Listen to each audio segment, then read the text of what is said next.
So many, of course, on Crybaby Bridge associate the cries that they hear and the quick visions of children as being those coming from the orphanage, which makes total sense given the whole story I just gave you. Yeah, they'd be running But away. Oh, I have more for you.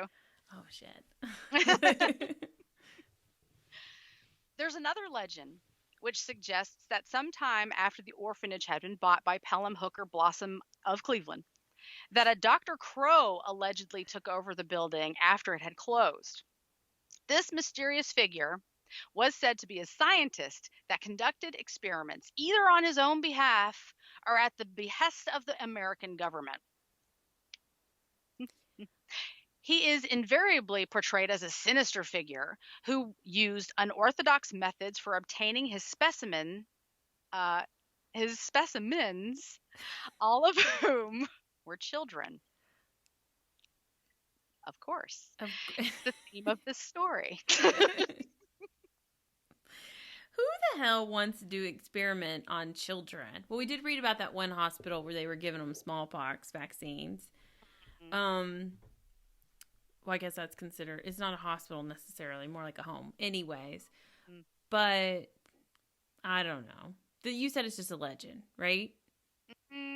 This is another one that has some backing to it too. Okay. So even though, where was I? Yeah. However, there is no official date given for the doctor's activities, but it is said to have been around the early 1900s or just after the First World War.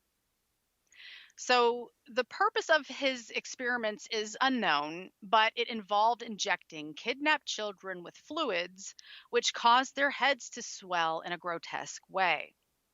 The experiments were also supposed to increase their strength and ferocity, and as the legend goes, they eventually turned on Crow and killed him, setting fire to his house, which was one of the standing buildings within the Gore orphanage lot, which I think is funny because you mentioned earlier, like those kids, they got him. They turned on him and set that house on fire. Well, in this story, yeah, they did. You were just thinking ahead. Yeah, well, you would think at some point they'd band together and be like, we're getting the fuck out of here. Right? There's enough of them.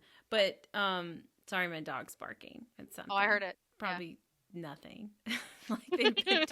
I had to make Rose go inside earlier today because I caught her barking at the ground.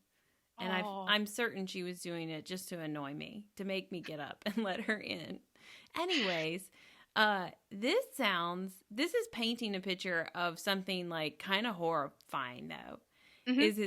They're saying that there's basically like this little army of big-headed children that are mutants in a sense, and that they attack this person. So the next thing you're probably going to say is they're loose in those woods somewhere around there as well. Did I send this to you? Yes, that is exactly what I'm going to say. Because they then all escaped into the surrounding woods. And they just live there like the kids in Peter Pan, you know? Yep, pretty much just like that. Where they presumably still live. A group of beings with large heads and wide-staring eyes.